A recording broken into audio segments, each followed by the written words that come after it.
didn't just tell you not to eat. They told you the desire to know was the problem. That curiosity, your curiosity, was the original sin. But what if that's not the story? What if that's the edit? Stay with me, because what I'm about to show you doesn't come from a pastor's sermon or a philosophy podcast. It comes from the texts themselves, the ones buried, the ones burned, the ones quietly removed from canons that billions still call complete. Here's what we were given. Eden was paradise. Humanity disobeyed. Everything fell apart. God warned you. You should have listened. But here's what that version never explains. Why would an all-knowing creator place a tree of consciousness inside a garden and then forbid access to it? What kind of paradise requires permanent ignorance to sustain itself? And if the serpent was simply evil, if its only purpose was destruction, why does the Hebrew root of its name, nakash, carry meanings like to shine and to reveal hidden knowledge? That's not the vocabulary of a deceiver. That's the vocabulary of an initiator. Something isn't adding up, and the people who built the institution knew it wasn't adding up, which is why they worked very hard to make sure you never asked the question in the first place. But you're asking it now. So let's go deeper. In the Gnostic texts, manuscripts discovered at Nag Hammadi in 1945, texts that predate much of what became Orthodox Christianity, the Eden narrative is almost unrecognizable. Eve is not the fool. She is the first to receive gnosis, direct, unmediated knowledge of the divine. The serpent is not the villain. It is the messenger of the true God, sent to correct the false one.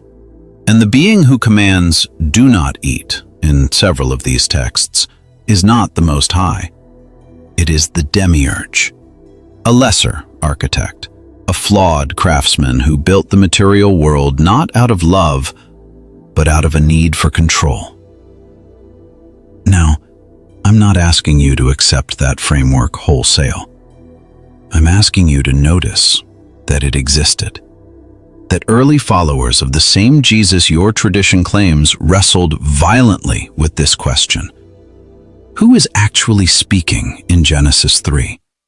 And arrived at a radically different answer. And that those texts were not simply lost. Many scholars argue they were intentionally left out. Because if the voice saying "do not eat" is not God, but a gatekeeper, then everything that follows that command deserves re-examination. But here's where it gets more complicated. Because Egypt and Sumer were asking versions of this same question long before Genesis was written. And what they found reframes everything I just told you. Sumer, 4,000 years before the Common Era. The god Enki, associated in ancient iconography with two serpents, does something remarkable. He gives humanity the ME, the tablets of civilization, the encoded laws of existence, language, craft, wisdom, and consciousness.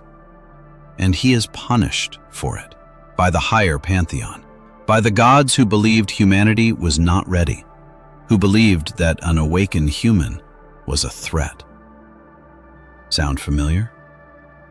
In Egypt, knowledge was not forbidden, it was protected, hidden inside temples, encoded in myth, transmitted only through initiation. The goal was not to keep you ignorant. The goal was to prepare you before the revelation. Because the Egyptians understood something later institutions struggled to preserve.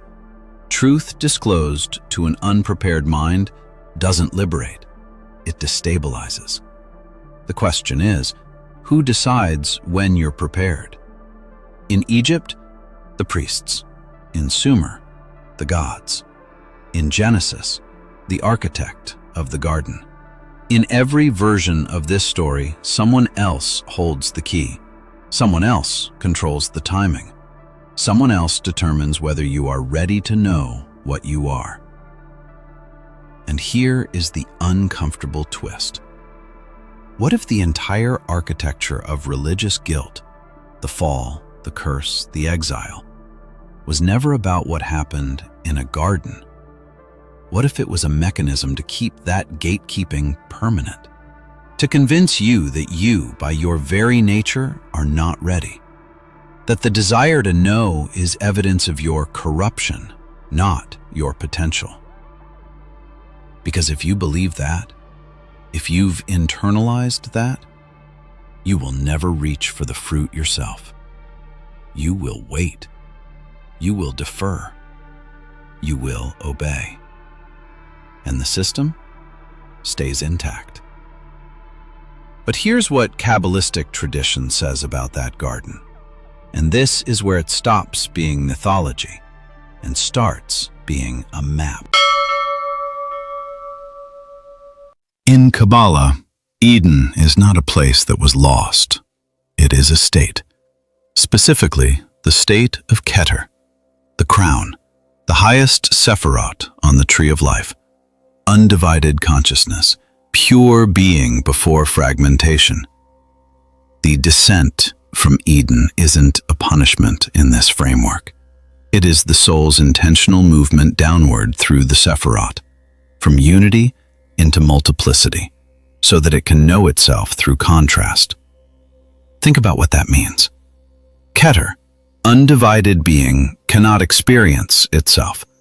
There is nothing to reflect against, no edge, no outside. So consciousness moves downward. Through Chokmah, the first flash of wisdom. Through Bina, understanding, the first separation. Through the emotional sephirot, into Malkuth, the kingdom, the physical world, the body, you. And at every stage of that descent, something is forgotten. That forgetting is not an accident, it is the design. Because you cannot know light without dark. You cannot know love without its absence. You cannot know God without the experience of separation from God. The fall in this reading is not what went wrong.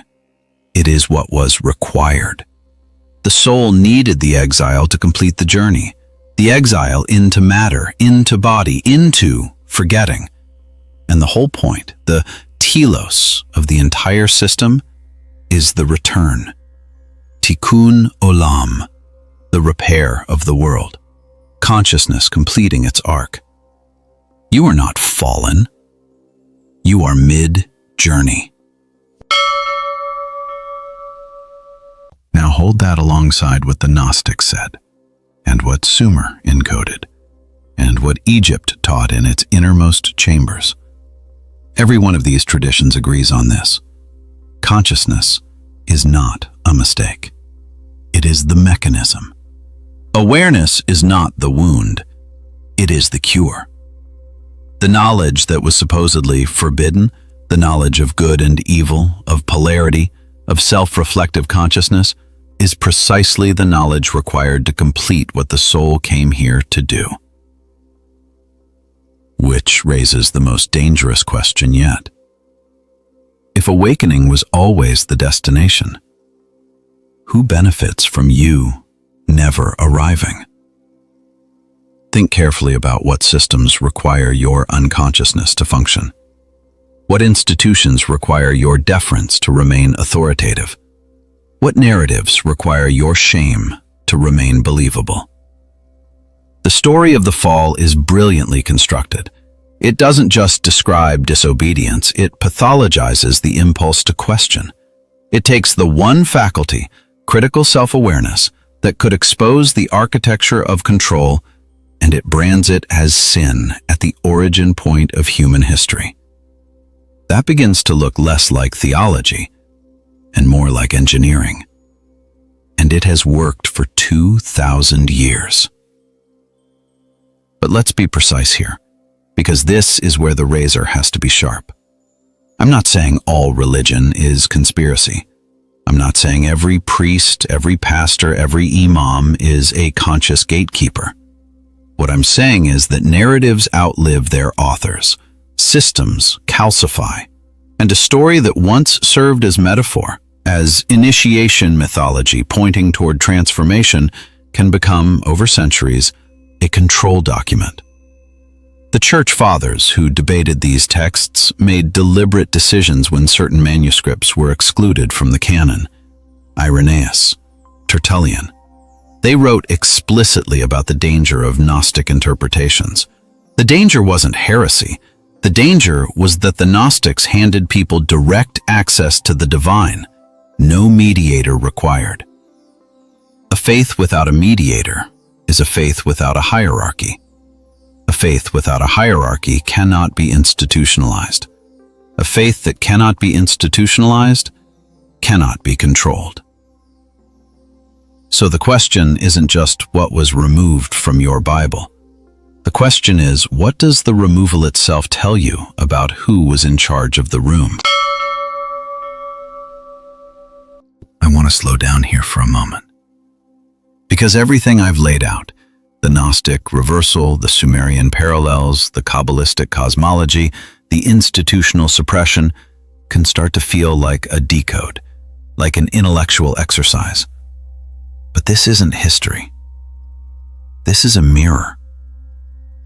The serpent and the architect are not ancient symbols. They are two voices that have been running inside you probably your entire life.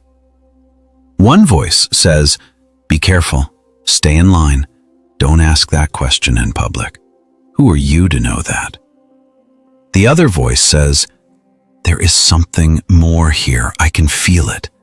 I'm not done looking." You know both voices. You've lived inside that tension. And the weight of the institutional narrative, even if you've never set foot in a church, is that the first voice sounds like wisdom, like maturity, like safety. And the second voice sounds like pride, like arrogance, like the first step toward ruin. That is not an accident. That framing was installed. And recognizing that it was installed, not discovered, not revealed, but constructed and delivered, is, in itself, an act of that same forbidden knowledge. Because the moment you see the frame, you are no longer inside it. You are looking at it.